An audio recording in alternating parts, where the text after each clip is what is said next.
Okay, I'm going to go ahead and get started. So thank you again for joining us today in this Insider's Look, What's New with Hawks. My name is Kelsey Wiest, and I'm a member of our Strategic Solutions and Learning Management team here at Hawks.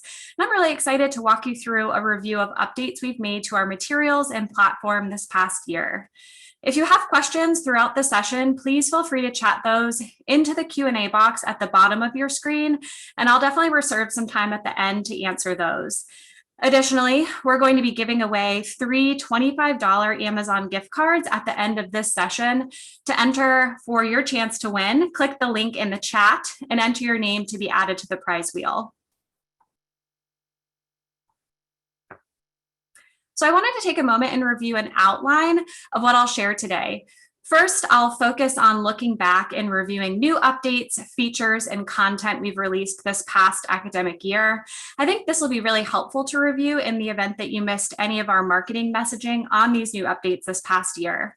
Then I'll shift gears and highlight a couple incredibly exciting new features coming down the pipeline that we hope to make available to you very soon. So with that, I'll get started with a review of an update of the features that we've made to your instructor tools and resources. Last fall, we released an update to our Hide Sections feature in your gradebook. You can now hide old sections within your gradebook, both from student view and from other areas of the online gradebook.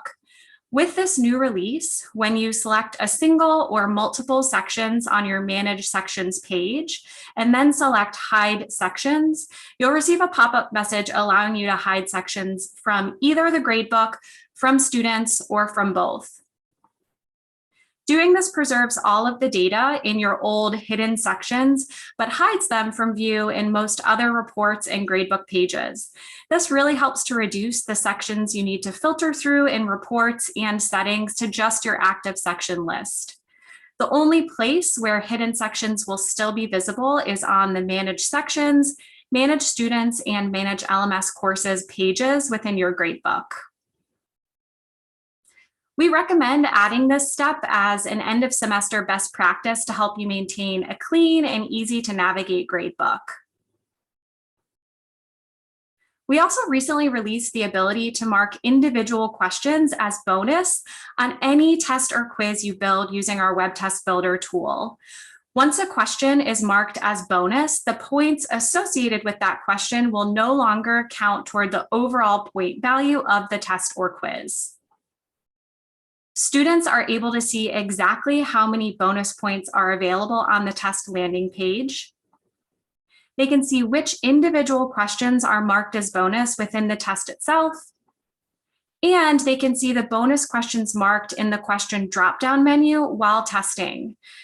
The bonus question information is also shown at the question level if the test is exported to Microsoft Word, so your paper and pencil assignments will also have this update.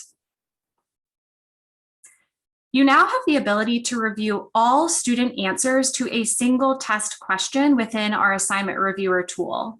So if you're reviewing a student's test attempt and are interested in viewing how other students answered the same question, our assignment reviewer now gives you this option. To use this new tool, you can access it from the assignment reviewer page in your gradebook.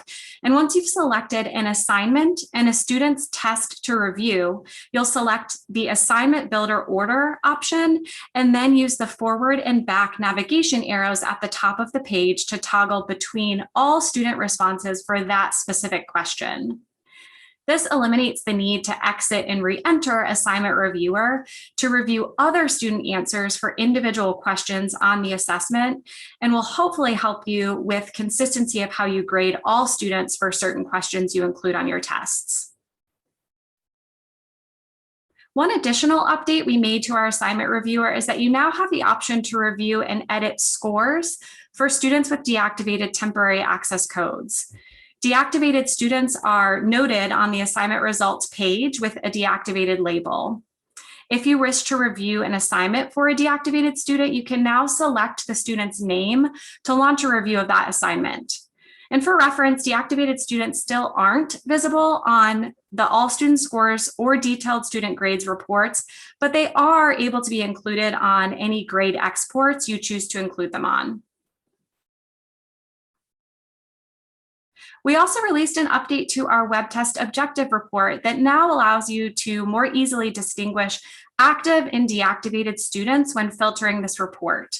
So if you use the report to run student learning outcome metrics on your students, this will help to make you easily see which are deactivated students within the student list.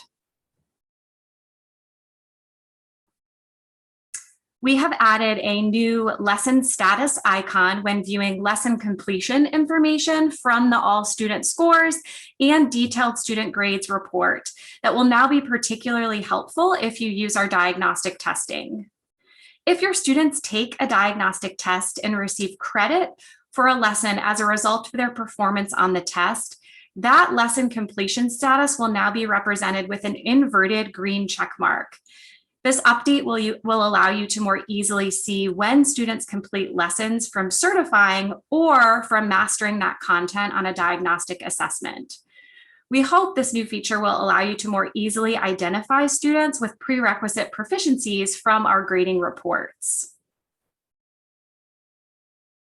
If you use all student scores report as the starting point for editing any student grades, after editing grades and edit scores by student, you should now see a link that allows you to go directly back to the all student scores report and reload that report. This is hopefully helpful to give you easier navigation access back and forth.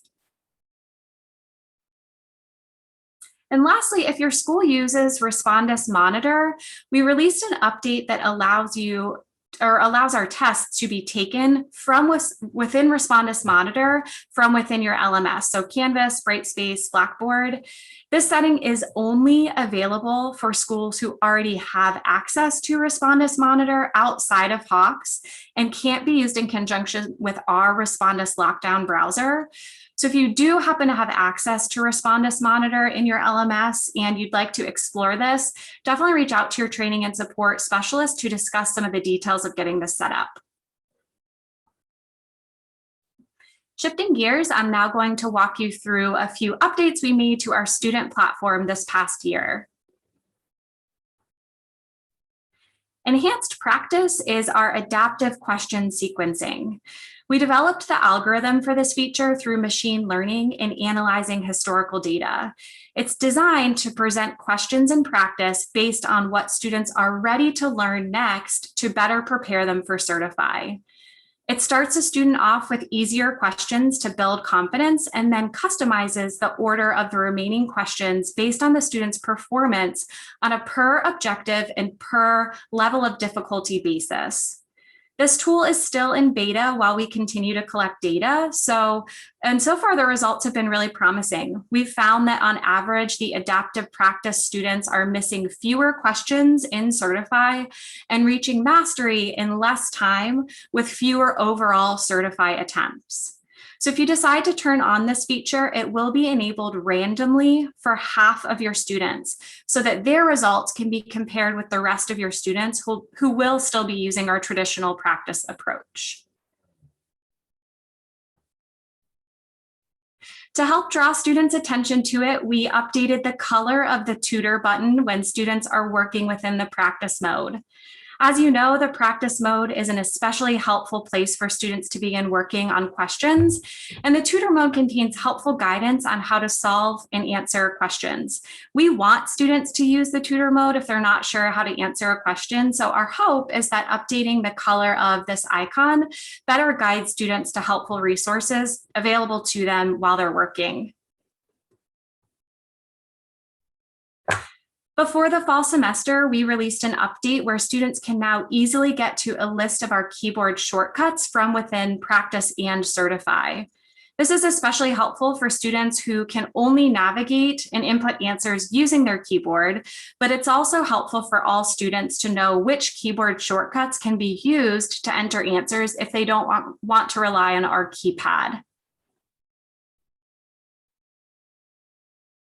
As of the fall, students have the option to enable Zoom Pan so that they can zoom into different areas of a graph when plotting points on that graph. It's an option that students can enable for all Cartesian graphs, where students can zoom in and out when it's enabled by double-clicking, mouse scrolling, or using keyboard shortcuts. The access marker will float so that they can still see exactly where they are within the graph. And additionally, they can open the context menu via right-clicking to reset their zoom level or center the graph at their existing zoom level. Moving on, I'll now walk through a few updates we've made to our LMS synchronization tool. If you integrate your Hawks course with an external LMS, such as Canvas, Blackboard, Moodle, or Brightspace, you can now log into the Hawks synchronization tool with your Teach login credentials. When you click on the synchronization tool for the first time in a new LMS section, your familiar Teach login page will populate where you can input your email address and password. Once entered, you can begin the synchronization process by selecting the appropriate gradebook and then a Hawks section to link to the LMS section you're working within. We also opted to hide the student tab within this tool by default.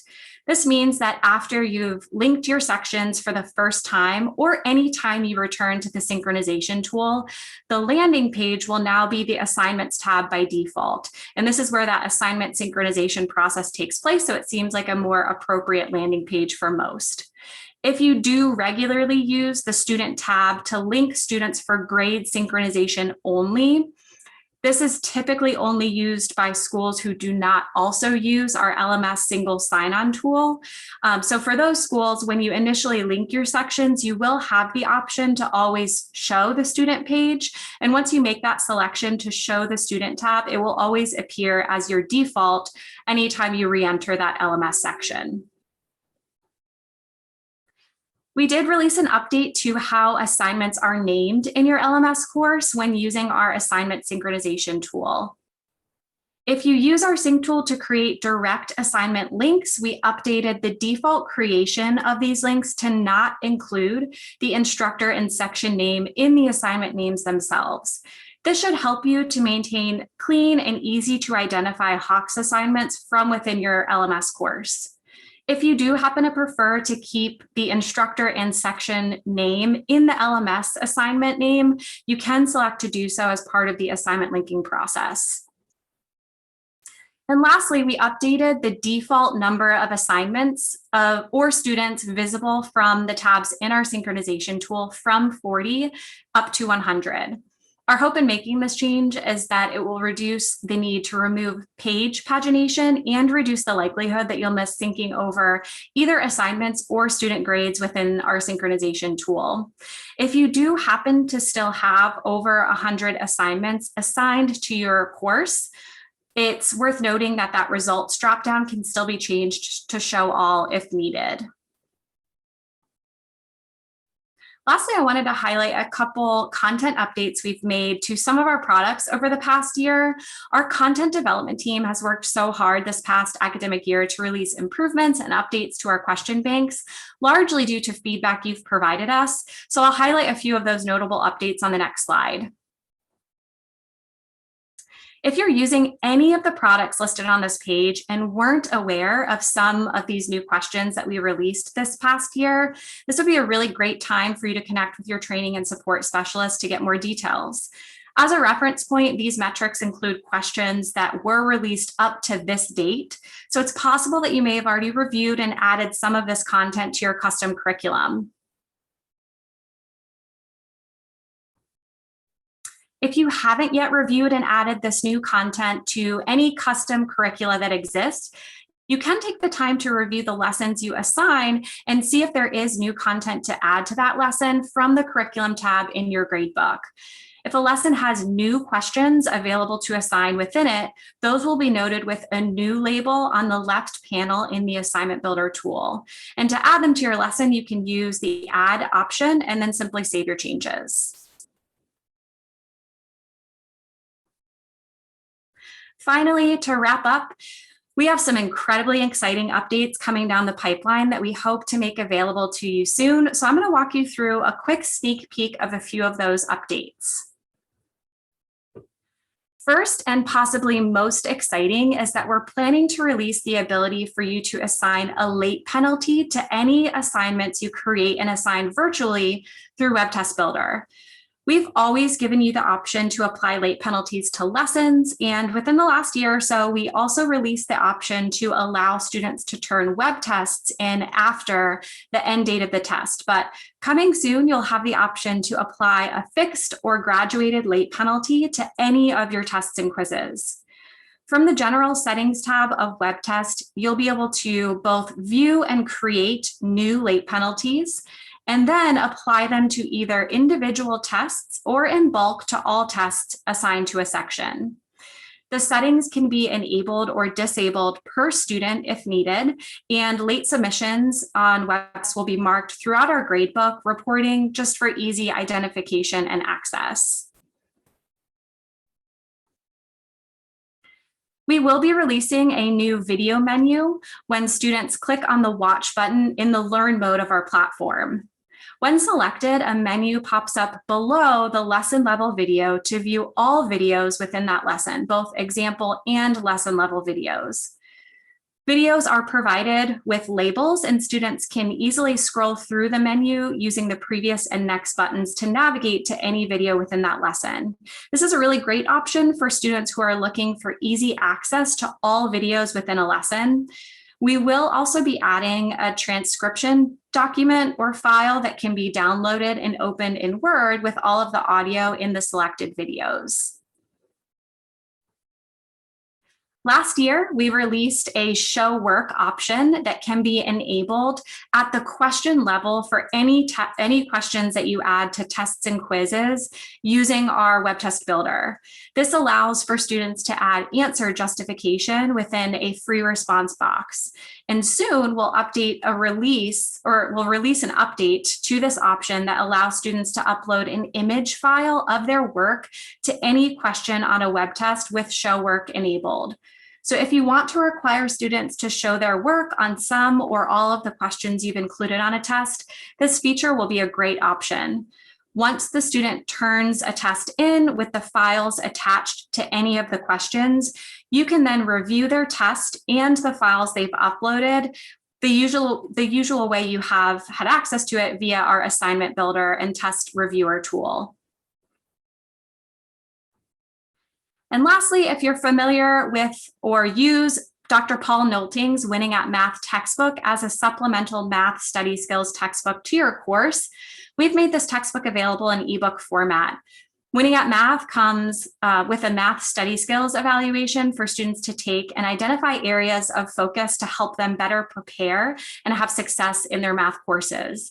We have also created a virtual question bank available to accompany the book if you would like for students to complete assignments corresponding with the text or ebook. So now this is also available in ebook format.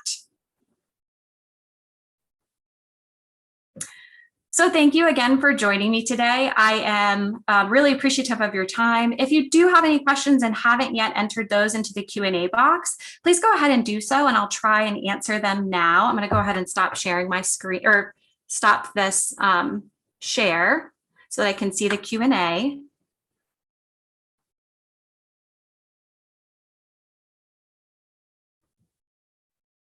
If you do have any questions, please do chat those into me now. And as a reminder, please go ahead and if you haven't yet clicked on the link for your chance to win, go ahead and click on that link that should be in the chat area to get you added to our raffle for this session. I do have one question that's come through about our show work update. Show work, will it be fixed problems or algorithmic? So the problems themselves, if you add a question to your web test, by default are going to be algorithmic. So each student would get a different version of those questions. And if you do enable show work, the student would be uploading work for the version of the question that they received.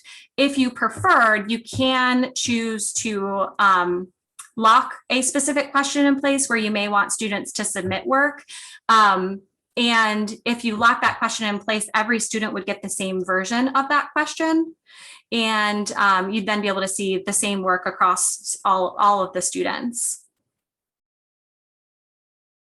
And another question about the show work is the ability to sort the show work by which version they're showing work for. So this, I think, would be a really great opportunity to use our review by question tool in our assignment builder, because that would actually allow you to open the assignment reviewer tool and view a single question for each student who answered it. And you can then kind of filter through all of the work each student submitted for that single question.